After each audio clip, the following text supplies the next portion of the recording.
Well, I got started as a student here at Ferris State University in your classroom, and pretty much I was inspired by you, looking at the memorabilia you brought to class, and sparked these debates and deep discussions about race. The ugly history of race in America was started in your class. That was my introduction to the Jim Crow era in America.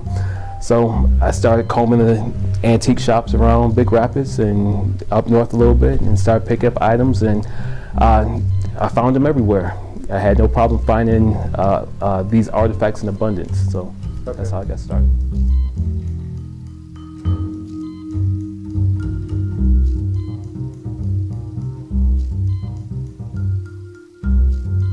It was probably 3 years into collecting. It was pretty much a private collection at that time, but I went to the Million Man March, and when I got to the Million Man March, I was inspired by Minister Farrakhan's call for us to take responsibility for our communities, for our neighborhoods, for our families, for our personal selves, and came back and thought about what I could contribute to the community.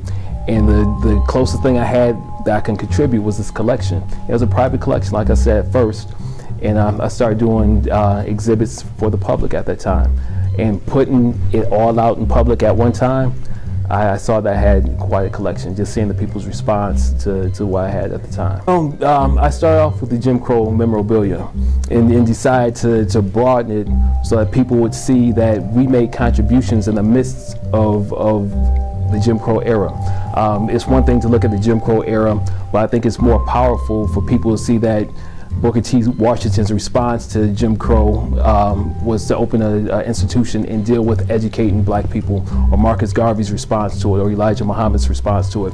So to see the memorabilia next to the Jim Crow era, the lynchings, I think makes a powerful point. And so for people to have a deeper appreciation of our history, and knowing that it was ugly and it was hard, but that, you know, in 2012 we can make a difference.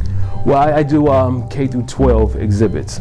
So for the younger people, the elementary school people, those students, they don't see the lynching type photographs unless their parents bring them in. Now, I've had parents bring their children in and hold their hands and take them through each piece so they could experience it. But if not, I have a bunch of different exhibits that are age appropriate for students.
Well, the number one reason is that we live in America, and this is American history.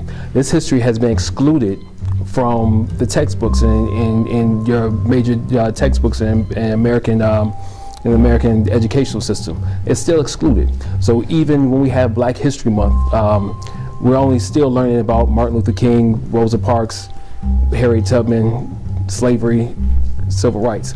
But if you walk through this exhibit here, you'll see a lot more than that. This kind of fills in some of those gaps, causes people to have deeper discussions about some of the issues that we're still going through right now. Well, I truly believe in the power and the impact of strong teaching. And what you have provided for me is an opportunity to dig deeper into the history of the contributions and achievements of African Americans. And what you see here is a direct reflection of powerful and impactful teaching. So I hope that the people who walk through this new exhibit, new museum, are inspired and go out and try to change the world and make a difference. I'm very hopeful, because one of the strengths I draw from collecting like this is that I go back and read the stories of those who came before us, and they left a blueprint. If we go back and research it, I mean, we're in the Drum Majors for Justice exhibit right now, and this exhibit celebrates the contributions of Black politicians.